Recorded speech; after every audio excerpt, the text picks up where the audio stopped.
শ্রী শ্রী চৈতন্য চরিতামৃতম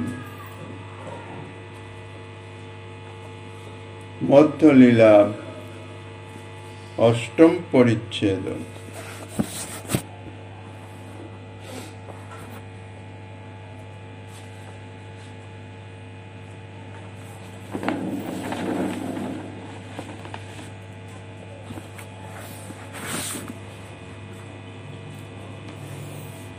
ন মে বিরিঞ্চো ন ভবো ন শ্রীরপ্পঙ্গ সংশ্রয়া প্রসাদং লেভিরে গোপী যত্তৎ প্রাপ বিমুক্তিদাত।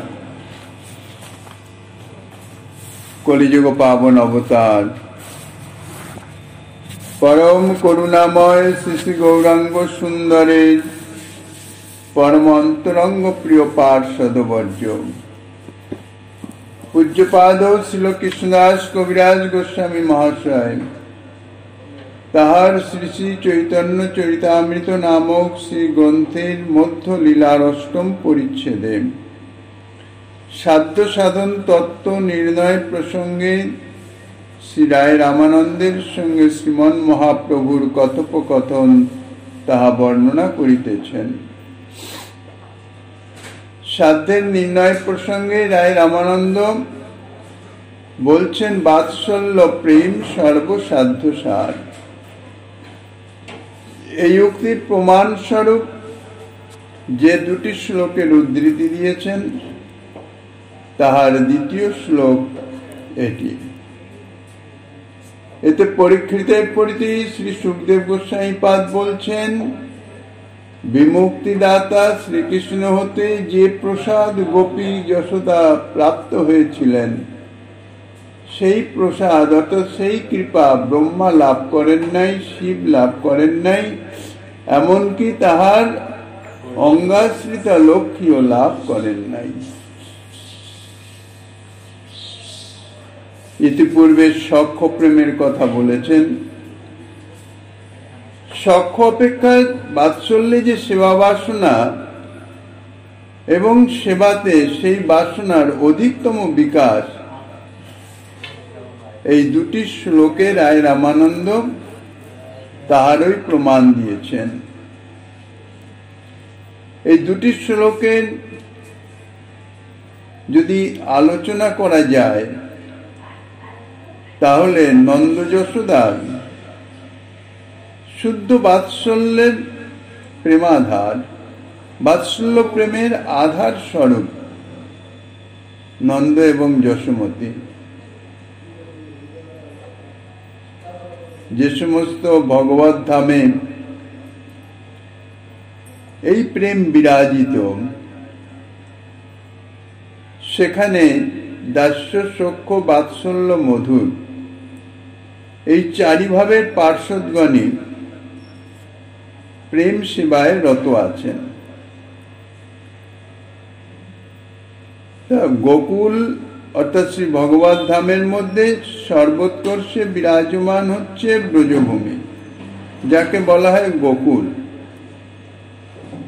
তারপরে মথুরা, তারপরে দ্বারকা, তার নিম্নে আছে অযোধ্যা, যেখানে রামচন্দ্র স্বরূপে বিরাজমান। এই সমস্ত ভগবত স্বরূপে যে ধাম, সেখানে এই চারি জাতীয় প্রেম সেবার যে পার্শ্বদগণ তাহারা বিদ্যমান আছেন।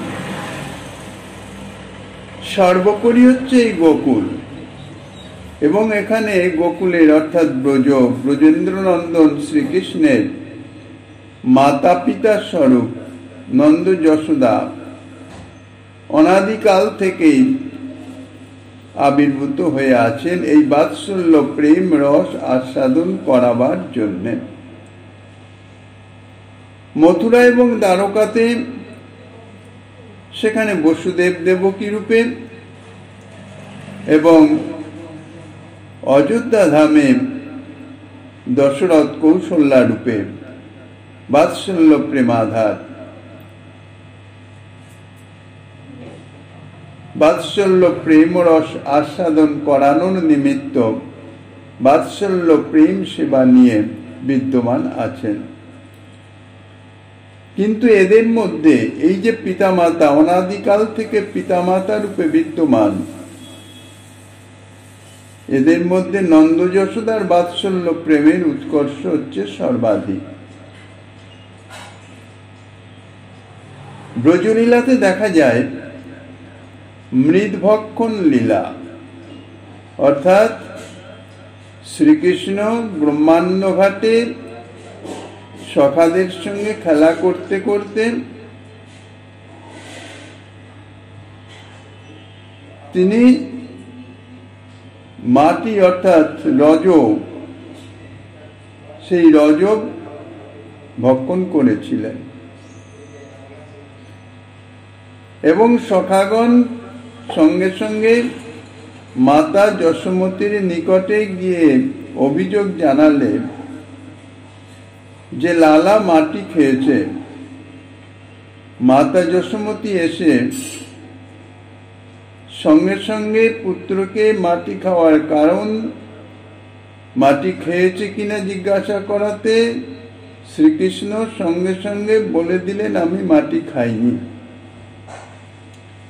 এবং তানার কথার সত্যতা বিচার প্রসঙ্গে মাতা যশোমতী যখন তাহার মুখে মাটি আছে কিনা, যথার্থ খেয়েছে কিনা, খেলে তার চিহ্ন একটু না একটু থাকবে দেখার জন্য মুখবেদন করতে বললেন,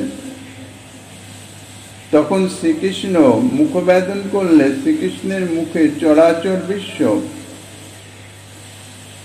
সেই সঙ্গে সঙ্গে ব্রজধাম এবং সেই ব্রজধামে শ্রীকৃষ্ণ নিজে এবং মাতা যশোমতী শ্রীকৃষ্ণের কর ধারণ হস্ত ধারণ করে যে মুখবেদন করতে নির্দেশ দিচ্ছেন, সে দৃশ্য দর্শন করলেন। অনেক বিতর্কের পর মাতা যশোমতী কিছুতেই বুঝতে পারছিলেন না যে এটা কি ব্যাপার। প্রথমে মনে করছেন যে আমার বোধহয় চোখের কোনো দৃষ্টি বিভ্রম হয়েছে, তারপরে শেষে তিনি মনে করেছিলেন যে এ বুঝি শ্রীকৃষ্ণেরই কোনো এক অচিন্ত ঐশ্বর্য, অর্থাৎ আমার পুত্রের কোনো বিশেষ ঐশ্বর্য, বিশেষ প্রভাব বা বৈভব, অলৌকিক শক্তি। মাতা যশোমতীর সাধারণ গোয়ালিনী, তানার মধ্যে তো কোনো অলৌকিকত্ব নাই। এবার তানার পুত্রের মধ্যে যদি কোনো অলৌকিকত্ব বিরাজমান থাকে, তাহলে স্বাভাবিকভাবে প্রেমটি নিঃসংকোচ, প্রেমটি সংকুচিত হয়ে যাবে। ঐশ্বর্যের এটাই হচ্ছে প্রভাব। এবং যখনই কোনো কিছু বিচারে সিদ্ধান্ত করতে না পেরে যখন যশোমতীর মনে এলো যে নিশ্চয়ই আমার পুত্রেরই কোনো এক অচিন্ত ঐশ্বর্য, তখন ঐশ্বর্য জ্ঞান তাহার সেই বাৎসল্য প্রেমকে সংকুচিত করিতেছিল। কিন্তু যশোদা মাতার চিত্তে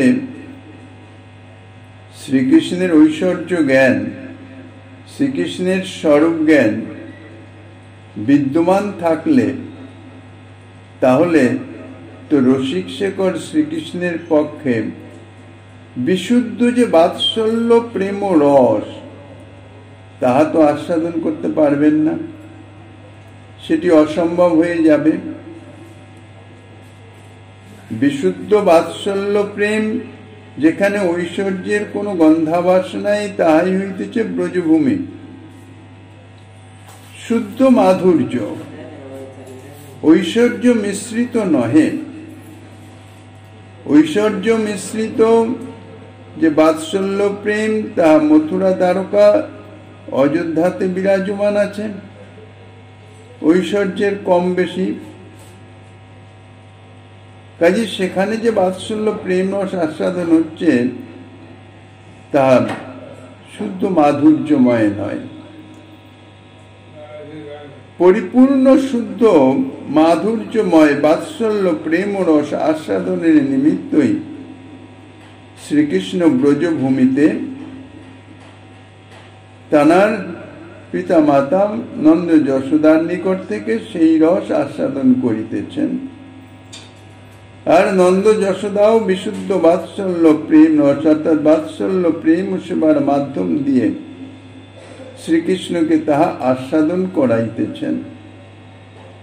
এখন যদি ঐশ্বর্য জ্ঞান এসে যায়, ঐশ্বর্য জ্ঞান এসে সংকুচিত হয়ে গেল, মাতা যশোমতীর সঙ্গে সঙ্গেই শ্রীকৃষ্ণ যে তার পুত্র সেই জ্ঞানটি তিরোহিত হয়ে গেল। কোনো এক বিচিত্র অনুভূতি এসে উপস্থিত হলো, শ্রীকৃষ্ণের স্বরূপ জ্ঞান। তাহলে কি আমার পুত্র ভগবান বা ভগবৎ শক্তি সম্বলিত? যে নিঃসংকোচ প্রেম ভাবটি ছিল সেটি সংকুচিত হয়ে গেল। আর যখনই সংকুচিত হয়ে গেল তখনই বাৎসল্য প্রেম সংকুচিত হয়ে পড়ল। কিন্তু শ্রীকৃষ্ণের তো সেটা ইচ্ছা নয়। তাই সঙ্গে সঙ্গে লীলাশক্তি কি করলেন? লীলাশক্তির কাজই হচ্ছে লীলা পুষ্টি সাধন করা। ব্রজে শ্রীকৃষ্ণ বিশুদ্ধ রস প্রেমরস আস্বাদন করিতেছেন, তাতে যাতে কোনো রকমের বাধা বিঘ্ন না হয়, লীলাশক্তি সর্বদাই সে বিষয়ে তৎপর।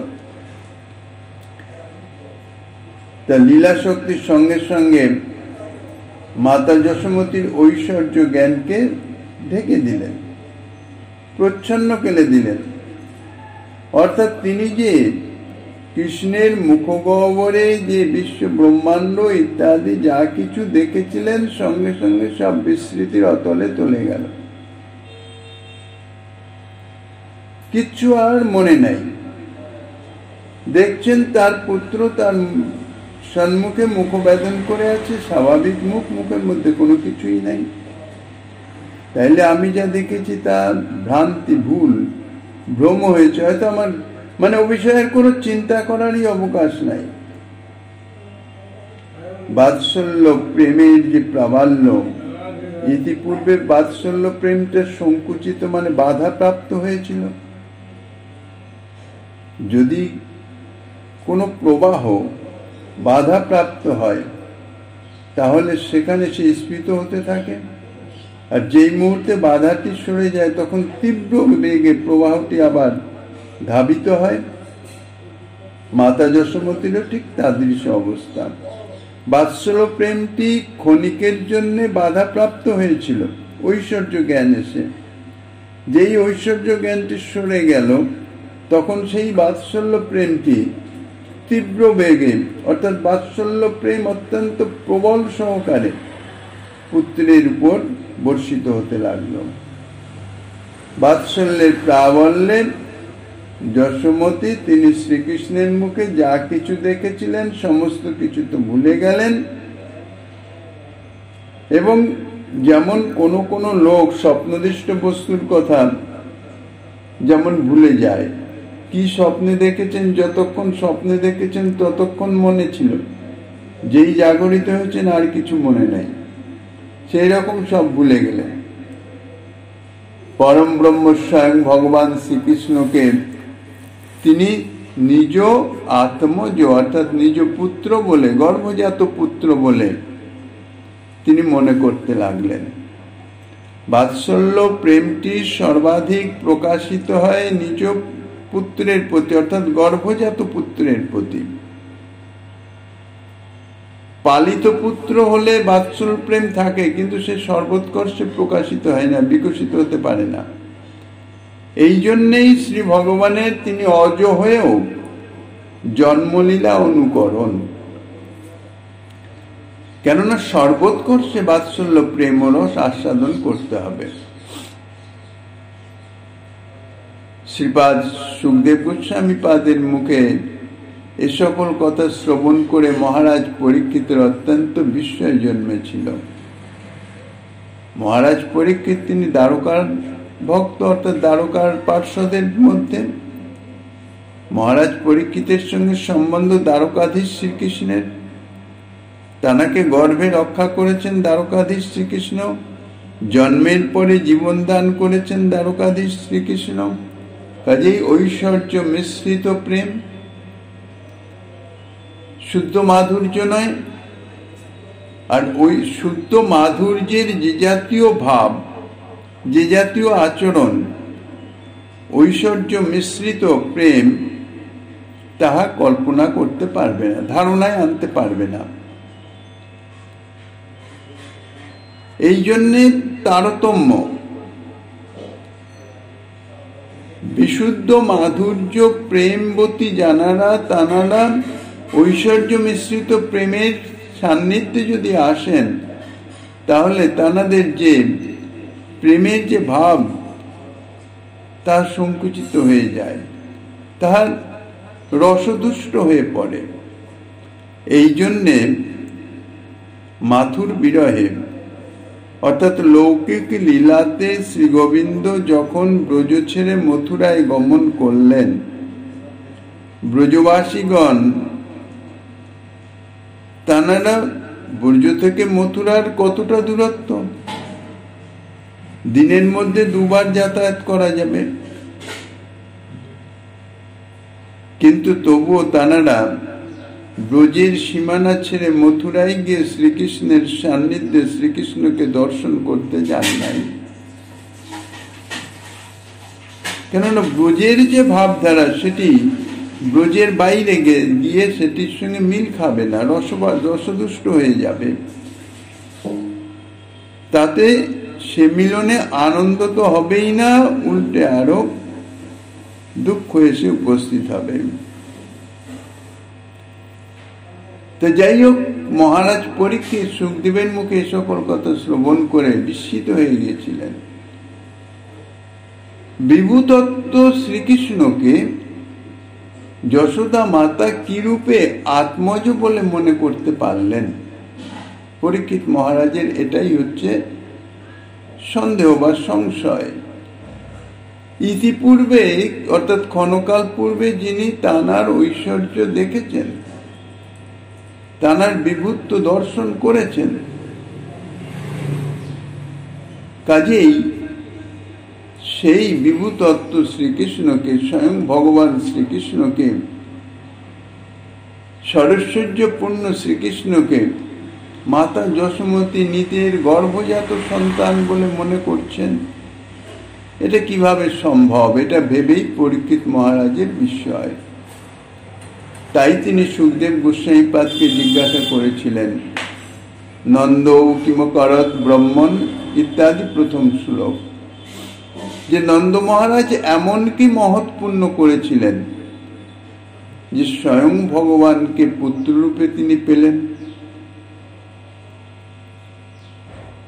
পরীক্ষিত মহারাজের মুখ্য উদ্দেশ্য মাতা যশোমতীর সম্বন্ধে, কিন্তু সেই সঙ্গে নন্দ মহারাজেরও তো কথা।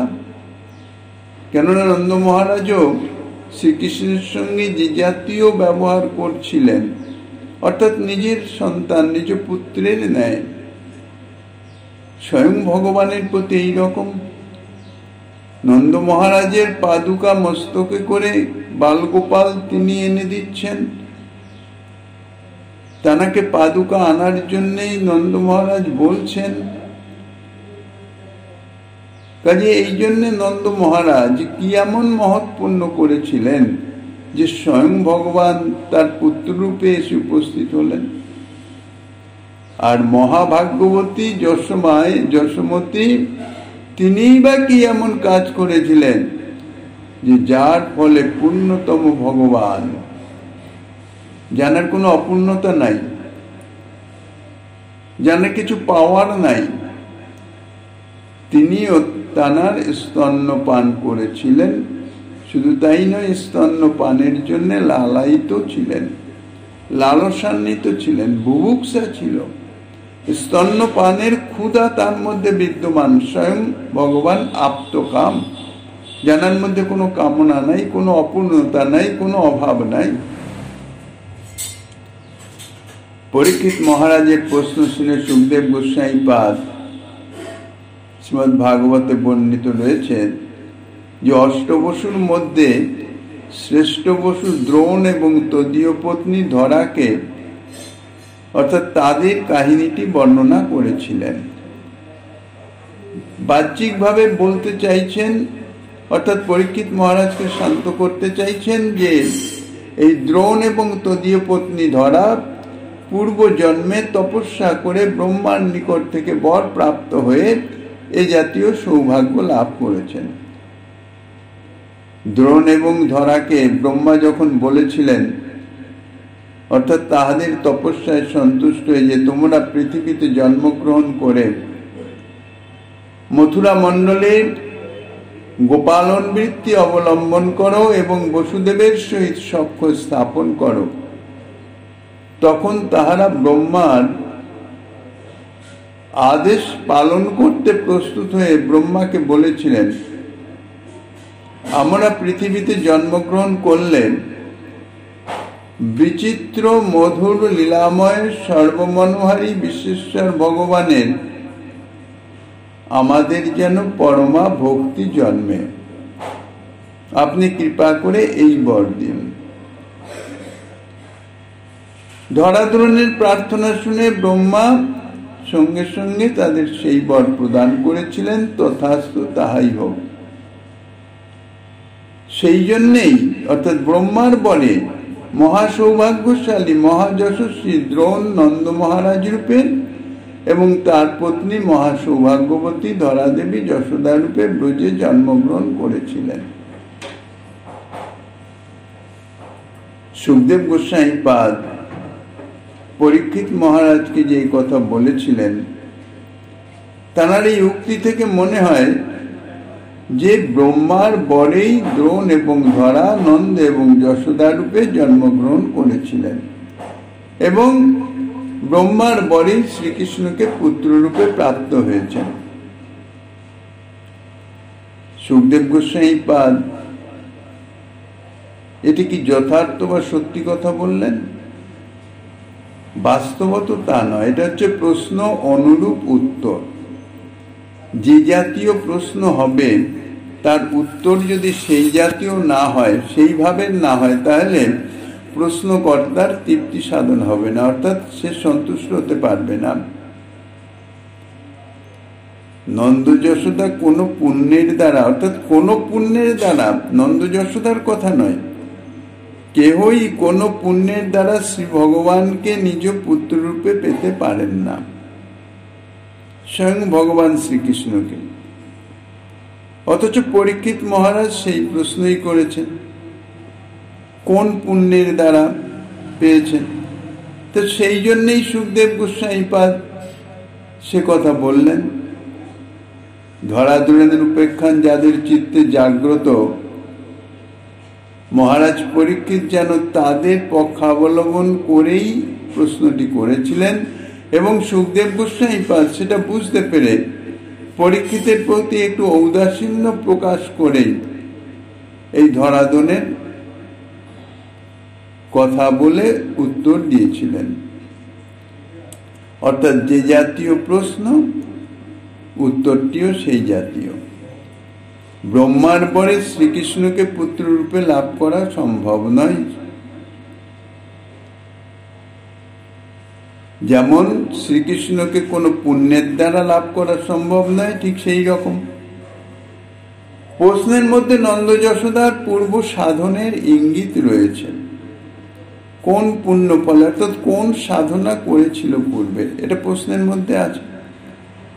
কাজে উত্তরেও সাধনের কথাই খুলে বলা হয়েছে, কিন্তু এটা তো যথার্থ উত্তর নহে। যথার্থ উত্তর তাই এই কথার পরে, অর্থাৎ পরীক্ষিত মহারাজের উত্তর প্রদানের পরে, পরীক্ষিত মহারাজকে সন্তুষ্ট করার পরে, তারপরে সুখদেব গোস্বামী পাদ যে দামবন্ধন লীলা বর্ণন করেছেন এবং সেই প্রসঙ্গে এই যে দ্বিতীয় শ্লোকটি নেমং বিরিঞ্চন ভব ইত্যাদি, এই শ্লোকে যা বলছেন এখন শিবদেব গোস্বাইপাদের উল্লেখিত উত্তরে ধরাতরণ সম্বন্ধ নিয়ে যে উপাখ্যান, তারও একটা সমাধান আছে। স্বরূপত এই যে দ্রোণ, ইনি হচ্ছেন শ্রী নন্দ মহারাজের অর্থাৎ নিত্য পিতা, স্বরূপ শক্তিগণ শ্রী নন্দ মহারাজের অংশ স্বরূপ। আর ধরাও হচ্ছেন নিত্য মাতা, মাতা যশোমতীর অংশ। ব্রহ্মাণ্ডে তাদের যে অবতরণ, তাহা নরলীল শ্রীকৃষ্ণের অবতরণের উপক্রমণ মাত্র। তাদের চিত্তে যে নিত্য সিদ্ধ বাৎসল্য প্রেম, তা তো নিত্য বর্তমান, কোন সাধনার দ্বারা তাহা লভ্য নয়। যখন তারা ব্রহ্মাণ্ডে অবতীর্ণ হয়েছিলেন, তখনও তাহাদের মধ্যে সেই প্রেম অক্ষুণ্ণ ছিল। অর্থাৎ নন্দ মহারাজের অংশ, নন্দ মহারাজ এবং মাতা যশোমতী অংশরূপে, যেমন ভগবানের অংশরূপে অবতার হয়, অংশ অবতার, ঠিক সেই রকম নন্দ মহারাজ এবং মাতা যশোমতীও অংশরূপে পৃথিবীতে আবির্ভূত হয়েছিলেন দ্রোণ এবং ধরা নামে।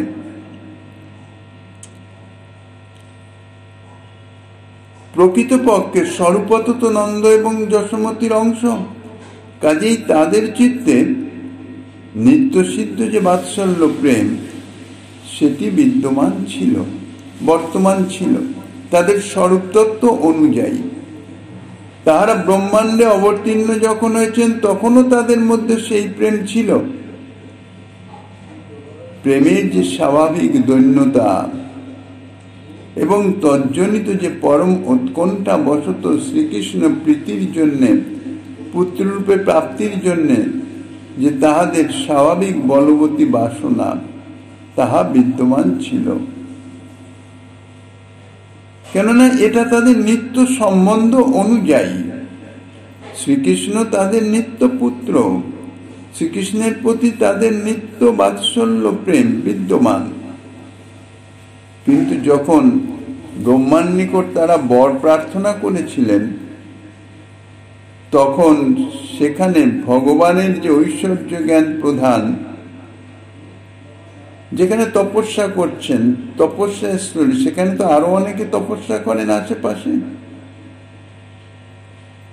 কাজেই ঐশ্বর্য জ্ঞান প্রধান অনেক মুনি উপস্থিত ছিলেন। সদা সর্বদাই পরিবেশের উপর লক্ষ্য রাখতে হয়। যেখানে সেখানে যে কোনো অবস্থায় নিজের মনের কথা, মনের ভাব প্রকাশ করতে নাই। পরিবেশের উপর সেটাকে বুঝে তৎ অনুযায়ী, পরিবেশ অনুযায়ী প্রকাশ করা উচিত। তাই সেই সমস্ত মুনি ঋষিগণের সাক্ষাতে ধরাধন তাদের যে হার্দ অভিপ্রায়, অর্থাৎ শ্রীকৃষ্ণকে পুত্ররূপে লাভ, এইটি তো তাদের নিত্য বাৎসল্য প্রেম, নিত্য পুত্র সম্বন্ধ নিয়ে নিত্য বাৎসল্য প্রেমের, প্রেম সেবার যে আকাঙ্ক্ষা, তাহার প্রকাশ। তো সেই অভিপ্রায়টি প্রকাশ করতে সংকোচ অনুভব করলেন। স্বয়ং ভগবানকে পুত্ররূপে লাভ, এটা একটা হাস্যকর ব্যাপার হয়ে যাবে। অন্যান্য ঐশ্বর্য জ্ঞান প্রধান জানলা তাদের নিকট স্বয়ং ভগবানকে কি আর পুত্ররূপে পাওয়া যায়? ঐশ্বর্য জ্ঞান প্রধান যারা, তাদের কাছে এটা অবিশ্বাস্য। তাই কি করলেন, নিজের যে ইচ্ছা ভাবটি, অন্তরের যে ইচ্ছাটি ঠিকই রইল, কিন্তু সেটাকে একটা আবরণ দিয়ে দিলেন।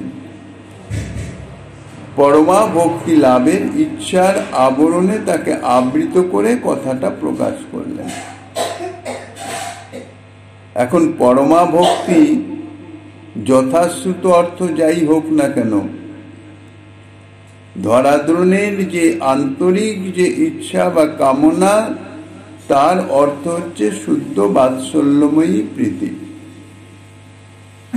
এখন শুদ্ধ বাৎসল্যময়ী প্রীতি সর্বাধিক সর্বোৎকর্ষে একমাত্র নিজ পুত্রের প্রতি প্রকাশিত হয়। তাহাদের পুত্র শ্রীকৃষ্ণকে করে পাওয়া, অর্থাৎ কোলে পাওয়া।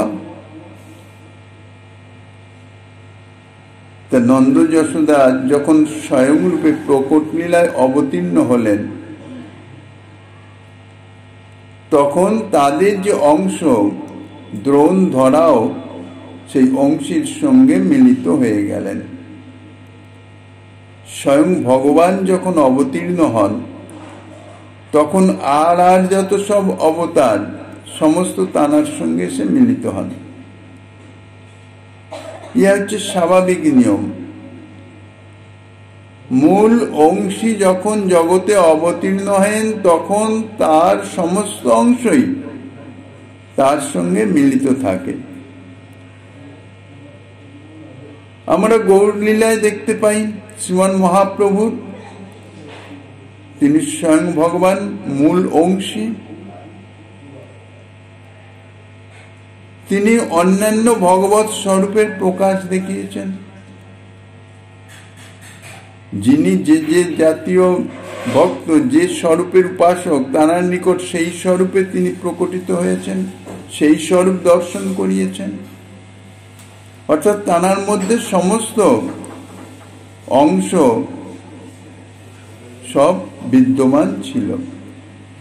তো এক্ষেত্রেও তাই, অংশরূপে ধরাদ্রোণ যে সাধনা করেছিল, ব্রহ্মার নিকট বর প্রাপ্ত হয়েছিলেন, যখন স্বয়ং ভগবানের অবতার নেন, স্বয়ং নন্দ ধর্ম এবং যশোমতী তাঁরা অবতীর্ণ হলেন, তখন স্বয়ংয়ের সঙ্গে সেই অংশ ধরাদ্রোণ এসে মিলিত হয়েছিল।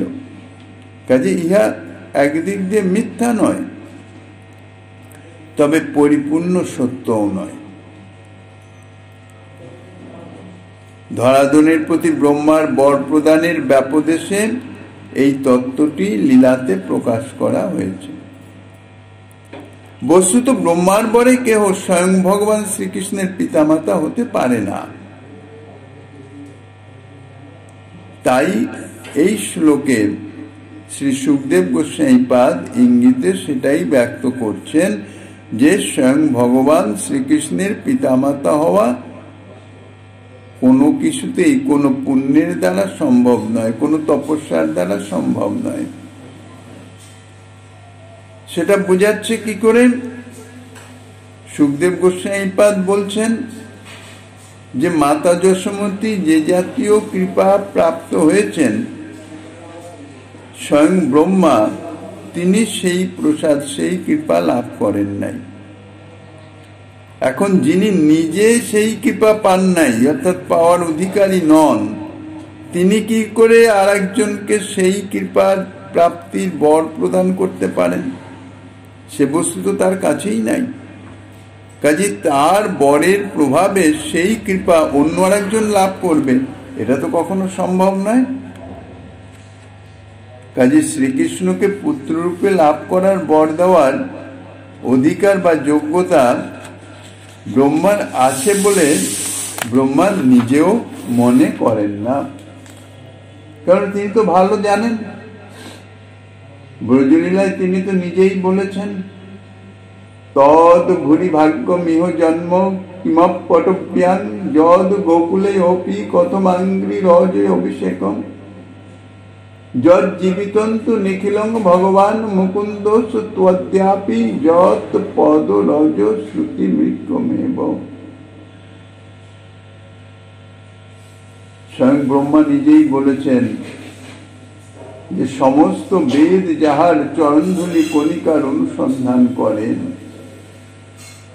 সেই মুকুন্দ যাদের জীবন সদৃশ প্রাণ কোটি প্রিয়, সেই ব্রজবাসীগণের মধ্যে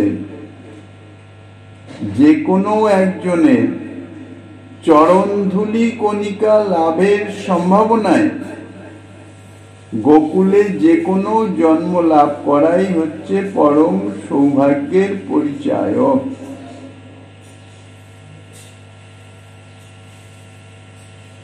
স্বয়ং ব্রহ্মা স্তুতি প্রসঙ্গে অর্থাৎ ব্রহ্মমোহন লীলার অন্তে স্তুতি প্রসঙ্গে শ্রী গোবিন্দকে একথা বলছেন। অর্থাৎ সেই ভগবান শ্রীকৃষ্ণের চরণধূলি কণিকারও আশা নয়, সেই শ্রীকৃষ্ণ যাদের জীবন সদৃশ অর্থাৎ ব্রজবাসীগণ, সেই ব্রজবাসীগণের মধ্যে কোনো বিশেষত্ব বিশেষ কেউর কথা নয়, যে কোনো একজন, যে কোনো ব্রজবাসী অর্থাৎ সমস্ত ব্রজবাসীগণেরই নিকট শ্রীকৃষ্ণ হচ্ছেন প্রাণ কোটি প্রিয়, জীবন সদৃশ।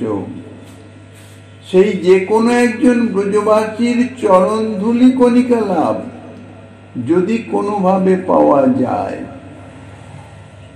গোকুলে অর্থাৎ ব্রজে যে কোনো একটি জন্ম অর্থাৎ যে কোনো ভাবে অবস্থান, যাহাতে সেই ব্রজবাসী কাহারও একটু চরণধূলি কণিকা প্রাপ্ত হওয়া যায়, তাহলেই সেটা হচ্ছে পরম সৌভাগ্যের পরিচয়। অর্থাৎ ব্রহ্মা এ জাতীয় সৌভাগ্য প্রাপ্ত হন নাই। তাহলে দেখা যাচ্ছে যে শ্রী শ্রী নন্দ যশোদার কথা তো দূরে, ব্রজের যে কোনো একজনের চরণধূলি লাভ করতে পারলেই ব্রহ্মা নিজেকে কৃতার্থ জ্ঞান করিতেছেন। সুতরাং শ্রীকৃষ্ণকে পুত্ররূপে প্রাপ্তির অনুকূল বর দেওয়ার যোগ্যতা বা অধিকার ব্রহ্মার আছে বলে ব্রহ্মা নিজেই কখনো মনে করেন না, করতে পারেন না। নন্দ যশোদা তো দূরের কথা, কোন ব্রজবাসী অপেক্ষায় হীন বলে ব্রহ্মা নিজেকে সদা সর্বদা মনে করেন। তাহলে পরম ভগবানে আমাদের ভক্তি হোক, অর্থাৎ প্রকারান্তরে পুত্ররূপে প্রাপ্তির কথা ধরাধরুন যখন বললেন, তখন তাদের সেই বর প্রার্থনার উত্তরে তিনি তথাস্তু বলেছেন কেন? তাঁর যদি এ জাতীয় অধিকার বা সামর্থ্য নাই থাকে, তার কারণ এটা হতে পারে যে প্রথমত যথাশ্রুত অর্থে ধরাধরণ অর্থাৎ ধরাধনের যে বাক্য, যে বাক্যের মাধ্যমে ব্রহ্মার নিকটে বর প্রার্থনা করেছেন, সেই বাক্যের যে মর্মার্থ অর্থাৎ সেই কথার মাধ্যম দিয়ে তাদের মনের ভাবের অনুসন্ধান না করে সেই বাক্যের যথাশ্রুত শব্দার্থ যদি দেখা যায়, তাহলে দেখা যাচ্ছে যে তাহারা শ্রীহরিতে ভক্তি প্রার্থনা করছেন। আর ভক্তি জগতে ব্রহ্মা জগৎগুরু, দ্বাদশ মহাভাগবতের একজন, কাজী জগৎগুরু ব্রহ্মাও তথাস্তু বলেছেন যে তোমাদের ভক্তি হোক। এর অর্থ এটা তো হতে পারে না যে তোমাদের শ্রীকৃষ্ণকে পুত্ররূপে প্রাপ্তি হোক। কাজী ব্রহ্মা তথাস্তু বলতে পারেন। ধরাধরণের যেমন প্রচ্ছন্ন প্রার্থনা, ব্রহ্মার যে বর প্রদান তাহাও তাদৃশ প্রচ্ছন্ন। দ্বিতীয়ত ব্রহ্মাও জানতেন, তিনি তো ত্রিকালদর্শী, ব্রহ্মা তো সাধারণ জীব নন। তিনি জানতেন যে এই ধরাদ্রণ অন্য কেউ নয়, নন্দ যশোদারই অংশ। কাজী শ্রীকৃষ্ণ এদের নিত্য পুত্র, অনাদিকাল থেকে আছে, অনন্তকাল থাকবেন। কাজী তার পুত্রকে পুত্ররূপে প্রাপ্তির আশীর্বাদ দেওয়ার কোনো অপেক্ষা নেই, কোনো প্রয়োজনই নাই। কাজী তাদের নিত্যসিদ্ধ সম্বন্ধবশত শ্রীকৃষ্ণ তো তাদের পুত্র আছেনই। এখন যখন শ্রীকৃষ্ণ জগতে অবতীর্ণ হবেন, শ্রী ভগবান যখন জন্মলীলা অনুকরণে জগতে মানুষী লীলা করবার জন্য অবতীর্ণ হন, তখন স্বাভাবিকভাবে জন্মলীলা অনুকরণ করতে গেলে পিতামাতার অপেক্ষা আছে। আর পিতামাতার লৌকিক লীলাতে নিজের থেকে বড় হতে হবে, অর্থাৎ তাদের আগে জগতে আবির্ভূত হতে হবে। কাজে স্বাভাবিকভাবে নন্দ যশোদা শ্রীকৃষ্ণের আবির্ভাবের পূর্বেই অবতীর্ণ হবেন।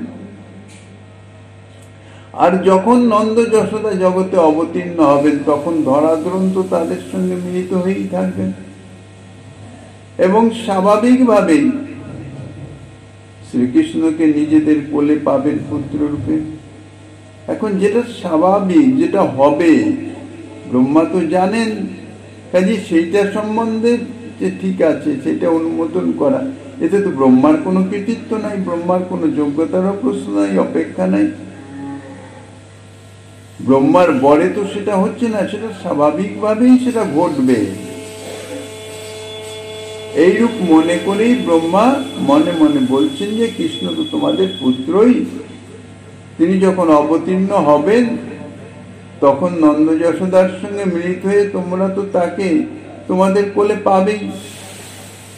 তথাপি তোমরা যে বাৎসল্যের পরম উৎকণ্ঠা বশত পুত্ররূপে তোমাদের কৃষ্ণকে প্রাপ্তির কথা আমার মুখ থেকে শুনতে চাও, কারণ লৌকিক লীলায় যদি আমার মুখ থেকে শুনতে পারো তাহলে তোমাদের একটু তৃপ্তি হবে, চিত্তে একটু সান্ত্বনা জন্মাবে।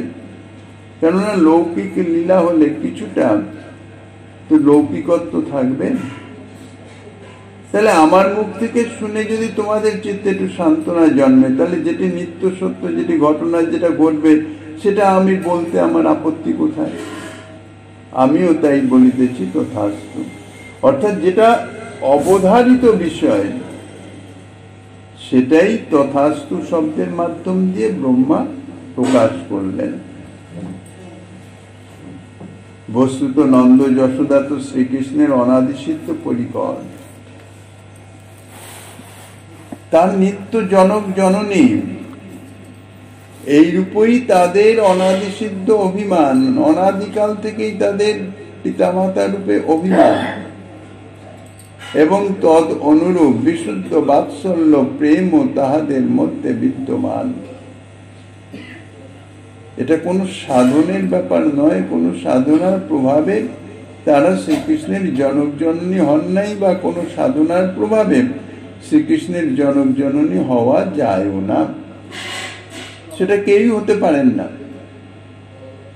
যা ব্রহ্মা পান নাই, শিব পান নাই, এমনকি ভগবত বক্ষবিলাসিনী লক্ষ্মী দেবীও পান নাই।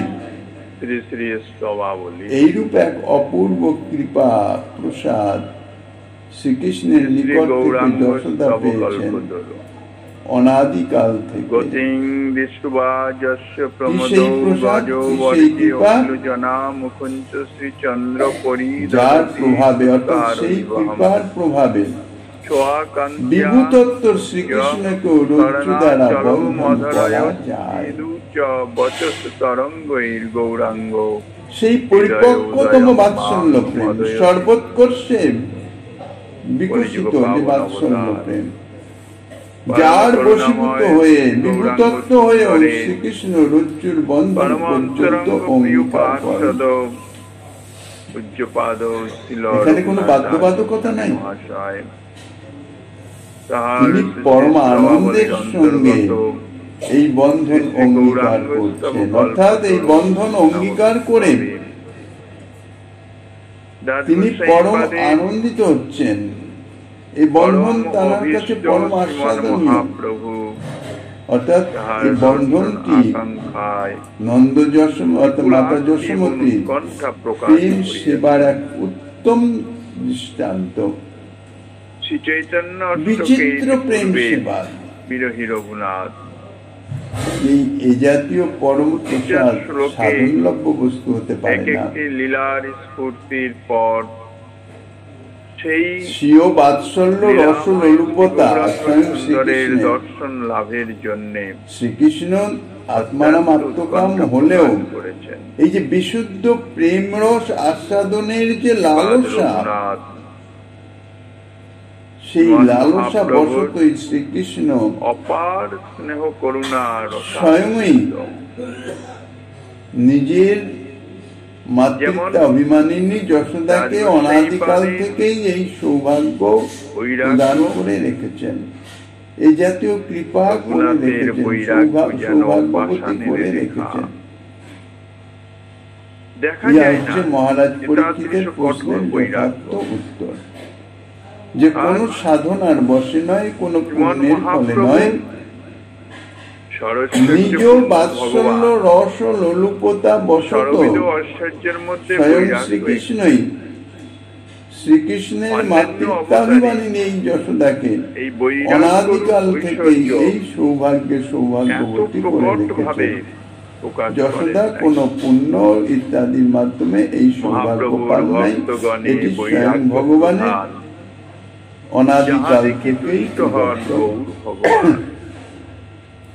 ইহাই মহারাজ পরীক্ষিতের প্রশ্নের যথার্থ উত্তর। ইহা দ্বারা যশোদা মাতার যে বাৎসল্য প্রেমের যে পরমোৎকর্ষতা তাহাও সূচিত হচ্ছে, এবং তার যে সেবা বাসনার পরম বিকাশ তাও সূচিত হচ্ছে। এখন প্রশ্ন হতে পারে, বাৎসল্য প্রেম যদি সাধনলভ্যই না হয়, কোন সাধনার দ্বারা যদি সেটি প্রাপ্ত হওয়া না যায়, তাহলে বাৎসল্য ভাবের উপাসকদের তাদের কি গতি হবে? তাদের সাধনা কি নিরর্থক হয়ে যাবে? তার উত্তরে বলা যায় যে বাৎসল্য ভাববতী যারা বাৎসল্য ভাবের সাধনা করেন, অর্থাৎ বাৎসল্য প্রেম সেবার নিমিত্ত শ্রীকৃষ্ণকে বাৎসল্য প্রেম সেবার মাধ্যমে সুখী করবার নিমিত্ত, অর্থাৎ সেই অধিকার প্রাপ্তির নিমিত্ত, সেই সেবা প্রাপ্তির নিমিত্ত যারা সাধনা করেন, তাদের উপাসনার সাধনা নিরর্থক নয়। হ্যাঁ, সাধনার ফলে তারা